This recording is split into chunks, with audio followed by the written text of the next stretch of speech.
오늘은 하나님을 감동시킨 사람의 4가지 영성이란 제목 가지고 말씀의 은혜를 나눌 거예요. 여러분, 7월 한 달이 시작되는 귀한 새벽 첫 시간에 기도의 자리에 나오신 것을 주님의 이름으로 환영하고 축복합니다. 참 잘 오셨어요. 누군가를 감동시키는 것만큼이나 아름다운 말은 참 없는 것 같아요. 어떤 사람을 참 감동시킨다, 멋진 말이잖아요. 그런데 하물며 천지를 지으신 창조주 하나님을 감동시킨다, 얼마나 멋지고 아름다운 일인가를 생각해 봅니다. 성경에 하나님의 마음을 감동시킨 사람이 누구인가를 꼽으라고 하면 주저없이 저는 다윗이 먼저 생각납니다. 하나님께서는 다윗을 향하여 그는 내 마음에 합한 사람이라 라고 인정해 주셨기 때문이죠. 새로운 한 달을 시작하면서 어떻게 하나님 앞에 우리 성도님들과 함께 말씀의 기준을 가지고 살아갈까 싶다가 하나님을 감동시키는 신앙생활을 했으면 참 좋겠다. 매달마다 여러 가지 이슈가 있지만 이제 6개월의 시간이 은혜 가운데 흘러가고 2026년도 이제 6개월밖에 남지 않았는데 그 중에 첫 달이 시작되는 얼마나 귀한 시간인지 모르겠어요. 다 같이 한번 따라해 볼까요? 하나님을 감동시키는 사람. 모든 사역 가운데, 일 가운데 여러분, 하나님을 감동시키는 역사가 일어나기를 주님의 이름으로 축복합니다. 어떤 모습이 하나님의 마음을 감동시키는 성도의 꼭 품어야 될 영성일까를 생각해 보는데, 첫 번째입니다. 다 같이 한번 따라해 볼까요? 10년의 광야 생활 중에도 감사. 먼저 오늘 보면은 성경 구절을 4구절을 읽을 건데요, 시편 18편 1절 2절 말씀을 제가 한번 읽어드릴게요. 나의 힘이신 여호와여, 내가 주를 사랑하나이다. 여호와는 나의 반석이시요 나의 요새시요 나를 건지시는 이시요 나의 하나님이시요 내가 그 안에 피할 나의 바위시요 나의 방패시요 나의 구원의 뿌리시요 나의 산성이시로다. 다윗은 이 시를 언제 썼냐면 평안할 때 쓴 시가 아니고요, 원수들의 손에서 건져주신 하나님의 은혜를 깨닫고 장인어른이었는데 끊임없이 다윗 왕을 죽이려고 했던 사울의 손에서 건짐받게 된 날, 그 은혜와 사랑을 깨닫고 나서 하나님 앞에 감사의 고백을 하는 것이 바로 오늘 본문의 말씀이거든요. 이런 생각이 들어요. 만약에 사울은 천천히요 다윗은 만만히요 라고 할 때 다윗 왕이 말해요, 아닙니다, 아닙니다. 무슨 말입니까? 우리 왕이신 장인어른 사울이 만만이고 저는 천천입니다 라고 한 고백을 다윗이 했다면 성경의 역사가 달라졌을지 모르겠어요. 근데 신기하게도 다윗의 고백 속에는 사울은 천천히요 다윗은 만만히요 했던 이스라엘 백성들을 하지 말라고 얘기한 내용이 없어요. 오늘 우리가 살아가면서 경험하게 되는 많은 인간관계의 어려움들이 뭘까요? 정말 내가 죽어지지 못하고 내가 더 겸손하게 내려앉지 못하게 됨으로 말미암아 이런 일들이 생기지 않았을까? 물론 큰 구속사적인 입장에서는 하나님이 하신 일이 맞지만 가끔씩 왜 장인어른이 그렇게 뽑아서 사랑했던 다윗을 그렇게 죽이려고 했을까라고 하는 생각들을 할 때마다 다윗의 연약함도 있었지 않았을까를 생각해요. 사랑하는 성도 여러분, 이 세상을 살아가면서 누구나 다 나를 좋아하지 않습니다. 그런데도 불구하고 내가 의롭다고, 내가 옳다고, 내가 그렇게 열심히 했다고 얘기하지 않아도 정말 여러분, 사람의 마음도 감동시키고 하나님의 마음도 감동시킬 수 있는 귀한 성도님들 다 되시길 바랍니다. 그래요. 어떻게든지 간에 장인어른이 그렇게 사위인 다윗을 죽이려고 했어요. 그런데 하나님의 은혜로 어떻게 됐든 사울의 손에서 건져주신 날에 하나님의 은혜와 사랑을 생각해 보니까 얼마나 감사한지. 도망 다닌 세월이 무려 광야 생활이 10년이나 도망 다녔어요. 한 사람이 10날만 욕하고 다녀도 괴로운 날인데 10년 동안 그것도 왕권을 가진 장인어른 사울이 다윗 사위를 죽이겠다고 사람들을 보내고 그렇게 괴롭게 했으니 얼마나 어려웠겠냐고요. 그런데 그럼에도 불구하고 하나님을 감동시키는 사람의 마음은 어떤 거냐면, 여러분, 다른 것이 아니었더라고요. 지나고 나서 10년 동안 광야 생활을 다 도망친 도망 생활을 마치고 나서 깨달은 것이 뭐냐? 다 같이 한번 따라합시다. 나의 힘이 되신 여호와여, 내가 주님을 사랑합니다. 근데 목회하면서 깨달은 게 하나 있는 건요, 뭔가 말로 설명되지 않는데 성경 한 구절이 주는 힘이 있더라고요. 7월 한 달 여러분, 말씀의 능력을 붙잡고 살아가시게 되길 바랍니다.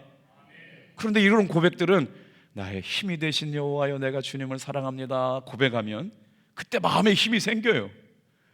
우리가 월삭기도 나와라, 월삭기도 나와라, 나와야 된다라고 하는 것이 아니라 정말 하나님의 은혜와 사랑 가운데 내가 주님의 기쁨이 돼야지. 이 첫날, 첫 달을 시작하는 날 하나님의 은혜 가운데 있고 기도의 자리에 있어야 되고 말씀의 자리에 있기를 선택한 여러분에게 하나님이 힘 주실 줄로 믿습니다. 그 힘을 통해서 더 하나님을 사랑하는 우리 탑동교회 성도님들 되길 주님의 이름으로 축복합니다. 우리가 한 달을 살아갈 때 좋은 일도 있을 거예요. 예기치 못한 어려운 일도 있을 거예요. 상상할 수 없는 어려운 일도 생겨날 수도 있어요. 10년 동안 장인어른 때문에 광야 생활, 도망 생활을 해야 됐던 다윗이 그걸 다 끝내고 나서 하나님 앞에 고백하는 겁니다. 나의 힘이 되신 여호와여, 내가 주님을 사랑합니다. 깨달은 게 뭐예요? 자기가 사울의 칼날을 비껴간 건 내가 능력이 있고 내가 운이 좋아서가 아니라 하나님께서 내 삶의 방패가 되어주셨기 때문이라는 걸 깨달았다는 거예요. 사랑하는 성도 여러분, 지금까지도 에베네셀에 하나님께서 우리의 삶을 지켜주셨는데 7월 한 달도 그렇구나, 나의 힘이 되신 하나님이 나의 방패가 되어주실 것을 믿으며 살아가는 성도님 되길 바랍니다. 그냥 말 한마디 때문에 상처받고 누구 한 소리 때문에 그냥 공격받고 그걸 그냥 끌어안고 생각하다 보면 밤잠을 이루지 못할 때가 한두 번이 아니에요. 여러분, 그때마다 예수님 알아보시길 바랍니다. 그때마다 초점 잃지 않게 되길 바랍니다. 그래서 이 새벽기도 하는 거예요. 7월 한 달 시작되면서 10년 동안 도망 생활하면서도 잊지 않았어요. 나의 힘이 되신 여호와요, 내가 주님을 사랑합니다. 주님이 나의 방패셨군요. 주님이 왼팔로 막으시고 주님이 오른팔로 보호해 주셨군요. 주님이 내 피할 산성이시고 내가 도망가서 안전하게 숨을 요새셨기 때문에 내가 이길 수가 있었습니다 라고 고백하고 있는 하나님을 감동시킨 사람의 고백, 저와 여러분의 고백이 되기를 주님의 이름으로 축복합니다. 그래서 하나님을 감동시키는 감사는 환경이 아니었어요. 하나님 한 분만으로 내가 만족합니다. 하나님 한 분만으로 나는 정말 충분합니다. 성숙한 이런 고백이 있어지기를 주님의 이름으로 축복합니다. 두 번째예요. 다 같이 한번 따라해 볼게요. 아들의 칼날을 피하게 해주신 은혜의 감사. 우리가 드리는 감사는 무엇가 이루어지고 무엇인가가 채워졌을 때 드리는 감사가 많거든요. 그런데 하나님께서 정말 귀하게 보시는 감사, 사방이 막혀 있습니다. 사방 천지가 다 적들입니다. 순간순간 내 목에 칼을 겨루고 나를 죽이려고 달려드는 사람들이 넘쳐납니다.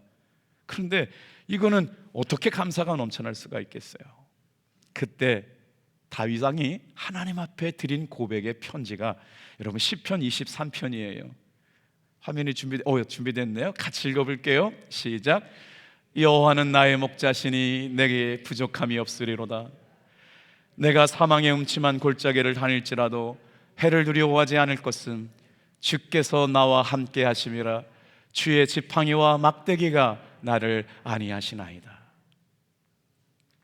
너무나도 사랑하시고 너무나도 자주 암송하고 묵상하는 말씀이기 때문에 다윗이 말이요, 인생에 최고로 행복한 때 이런 시를 썼을 거라고 생각하시지만 놀랍게도 여러분 시편 23편은 다윗이 한가롭게 푸른 초장에 누워 앉아서 읊조렸던 평안한 때에 쓴 시가 아니에요.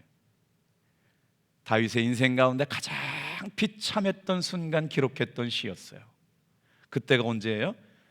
그렇게 사랑했던 아들 압살롬에 의해서 왕위가 찬탈되고요, 아들이 아버지 다윗의 목에 칼을 겨눠가지고 반란을 일으켜서 왕위를 뺏기고 도망다녔던, 세상에 아들이 왕위를 뺏기 위해서 군대를 보내가지고 아버지가 얼마나 놀랐는지 다윗이 신발도 신지 못하고 맨발로 뛰쳐나와서 울며 예루살렘을 탈출하고 광야로 도망갔던 그때, 육체적으로는 늙었고 정신적으로는 아들에게 배신당해서 영혼이 갈기갈기 찢겨진 그때, 자신의 삶을 뭐라고 표현해요? 사망의 음침한 골짜기를 다닐 때 사람들이 뭐라고 얘기합니다. 왕이 저렇게 살았더니 자식이 반란했다고, 다윗 왕은 이제 끝났다고 다 수근수근거리고 말이에요. 거친 광야 바닥에 다윗이 엎드려 하나님 앞에 기도합니다. 다 같이 한번 따라해 볼까요? 여호와는 나의 목자시니 내게 부족함이 없으리로다. 이 말씀이 말씀하고 있는 뉘앙스가 내 마음에 고백됐으면 좋겠어요. 사람들이 말합니다. 당신의 인생은 끝났다. 이제 다윗 소망 없어. 아들이까지 반란을 했으니까 말이야. 그러면 원망할 법도 한데요, 그렇게 비춰지는 현실의 연약함 속에서도 잃지 않는 하나님을 감동시키는 믿음의 고백 같이 한번 읽어볼게요. 시작. 여호와는 나의 목자시니 내게 부족함이 없으리로다. 자신을 인도해 주시는 분은 하나님 한 분이신 걸 깨닫는 거예요. 사람들이 뭐라고 얘기해도, 사람들이 뭐라고 평가해도, 뭐라고 조롱해도, 수없는 많은 말들이 자신을 아프게 찔러오더라도 나의 여호와는 나의 목자시니 내가 부족함이 없습니다. 하나님 한 분만이 나를 이끄시는 선한 목자가 되십니다 라고 고백하며 살아가는 다윗의 고백이 여러분 하나님을 감동시킨 줄로 믿습니다. 생각해보면 하나님께서 내 마음에 합한 사람이라고 칭찬받을 만한 삶을 살지 못했어요. 가늠한 사람이었고 정말 충성된 종을 죽였고 말이에요. 살인한 자였고요. 하나님 앞에 성결할 수 없었음에도 불구하고 하나님이 다윗을 향하여 내 마음에 합한 사람이라고 말씀하셨을 때, 아들은 버렸고 왕가는 빼앗겼을지라도 내 영혼의 진짜 목자이신 하나님이 나와 함께 하시기에 그 순간 나는 여전히 안전하고 나는 여전히 부족함이 없습니다. 건강이 무너지고 물질이 무너지고 자녀들의 관계에 아픔이 생겨도, 여러분 우리 성도들 가운데 어떤 연약함이 생길지라도 다 같이 한번 따라합시다. 여호와는 나의 목자시니 내게 부족함이 없으리로다. 하나님을 감동시킨 사람의 믿음의 고백이 그와 같다면 우리의 믿음도 그렇게 닮아갔으면 좋겠어요. 나의 힘이 되신 여호와여, 내가 주님을 사랑합니다. 그래요. 10년 동안 사울의 칼날을 피해 다니면서도 잊지 않았던 은혜, 사랑했던 아들이 왕권 찬탈하기 위해서 칼 들고 아버지의 목에 칼을 겨눴을 때에도 여호와는 나의 목자시니 내게 부족함이 없습니다 고백했다고요. 세 번째, 다 같이 한번 따라합니다. 바벨론 포로기에 아니면 핍박의 때에 고백된 말씀의 감사. 어떤 사람들이 하나님을 감동시키는가 봤더니 말이에요, 감사는 그냥 나오지 않고 어떻게 나와요? 고난을 통과해 본 사람이, 하나님의 은혜와 사랑을 깊이 깨달은 사람이, 하나님의 은혜와 사랑을 놀랍게 경험한 사람이 주님의 은혜였구나, 주님의 은혜였구나 고백하게 되었다는 거예요. 그런데 그 은혜를 고백한 게 다른 게 고백한 것이 아니고, 여러분 이스라엘 백성들이 하나님의 선택받은 백성인데 왜 이방 나라한테 포로로 붙잡혀가요? 하나님이 다루신 거 아닙니까? 똑바로 신앙생활 하라고 가르치신 거 아닙니까? 주시는 분도 하나님이시고 가져가시는 분도 하나님이라고 말씀하시는 건 아닙니까? 하나님을 예비하고 신뢰하고 의지하면 내가 책임져 주지만 너희들이 나를 버리면 나도 너를 버리겠다고 말씀하셨잖아요. 그러면서 끝까지 사랑하신 하나님의 은혜와 사랑이 뭔지를 가르쳐 주셨잖아요. 하나님을 감동시키는 믿음의 삶을 살기를 결단하고 이 새벽에 오신 사랑하는 성도 여러분, 오늘 우리의 삶에 하나님을 감동시키는 사람의 특징이 있다면 다 같이 한번 따라합니다. 원망보다 감사를 선택하자. 하나님을 감동시킨 사람의 특징들을 보면 원망할 수 있어요, 불평할 수 있어요, 당연할 수 있어요. 그런데 그렇지가 않았어요. 고난 가운데, 실패 가운데, 박해 가운데 있었음에도 불구하고 그 고난당함이 내 삶의 유익이라고 고백한 사람들이 있어요.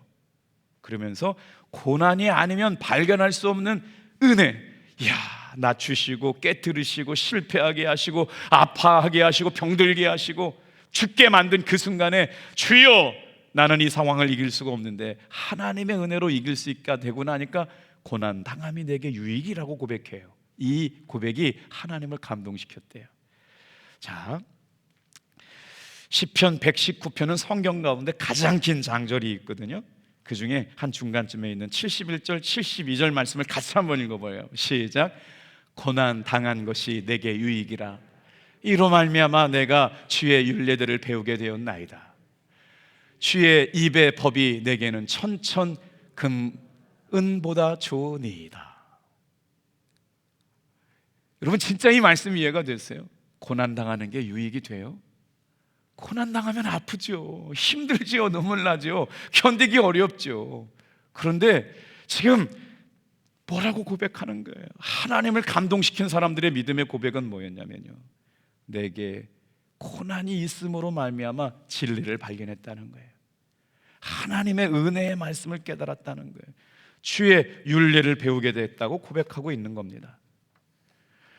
주님의 입의 말씀이 내게는 천천금보다 은보다 더 좋습니다.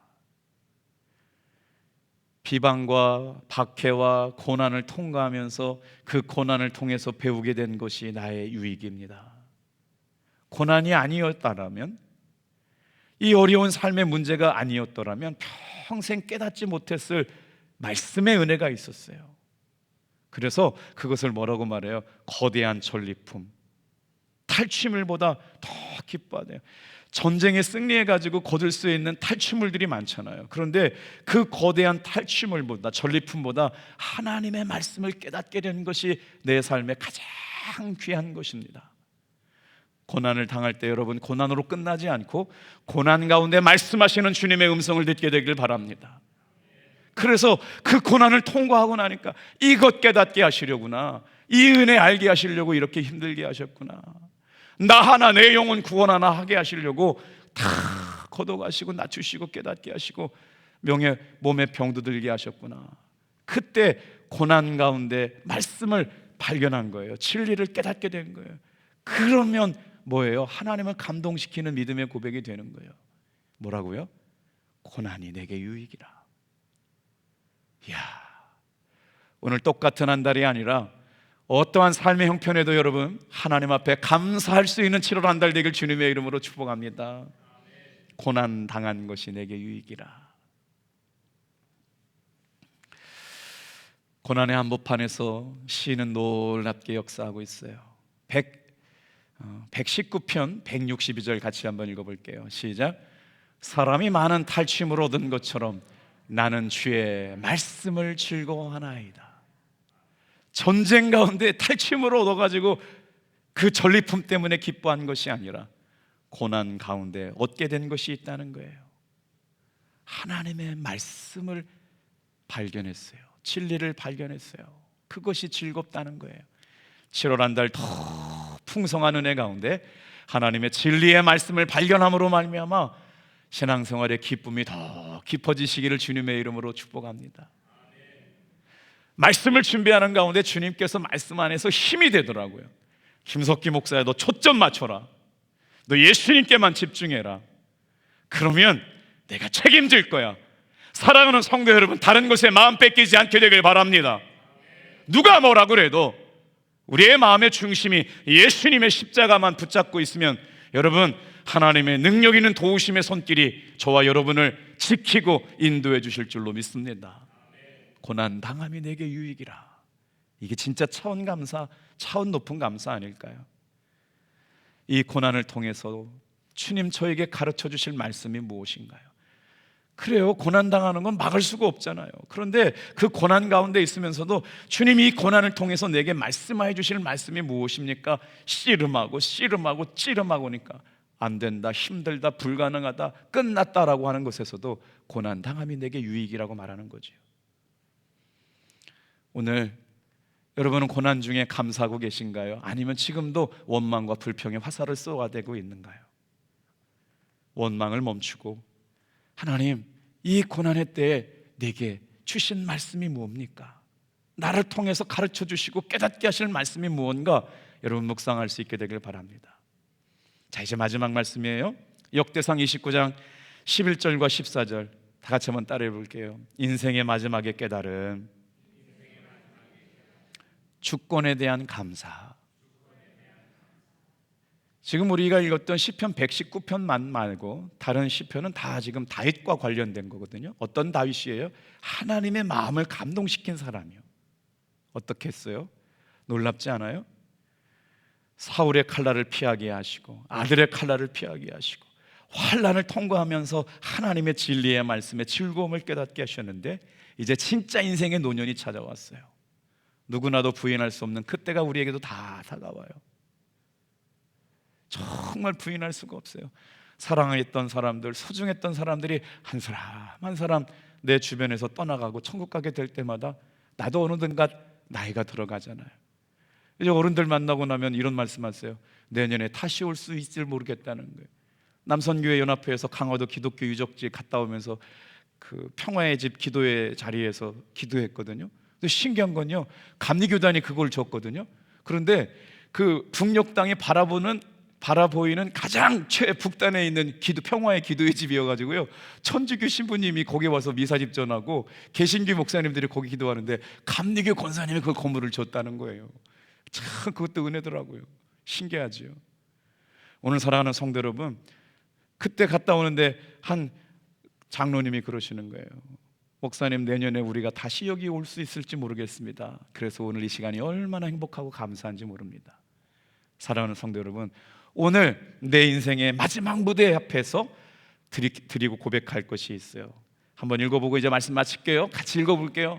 인생의 마지막 순간에 다윗은 어떻게 하나님 마음을 감동시켰는지 11절 14절 읽고 마쳐요. 시작.